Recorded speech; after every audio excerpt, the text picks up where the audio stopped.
Hello everyone, Chef Kim here. Well, I'm back. I'm going to show you a great fish recipe. I especially like this with salmon. It's Hawaiian salmon. So if you want to try something pretty healthy and very delicious, stick around. Alright, so let's make the breading. Get some cornflakes, crush them up a bit with your hands, then add some coconut and also some sliced almonds untoasted, and mix those all together.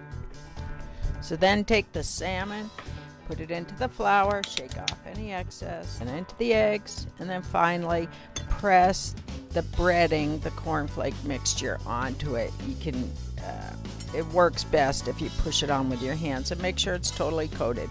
Preheat your pan. Put canola oil down. I prefer that over olive oil for this recipe. And then put your salmon in. Brown it on both sides. And that's it for the fish. And now for the pineapple sauce. This is a little sweet and sour sauce. And I use the canned crushed pineapple.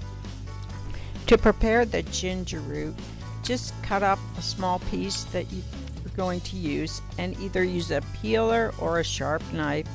Take the skin off and then slice it into discs and then into strips. Chop it and then take the side of your knife and crush it. That's the best way to do it. Add some of this into the pineapple, a little soy sauce, brown sugar, and rice wine vinegar. Bring it to a boil and then add your cornstarch mix, which is just diluted cornstarch with water.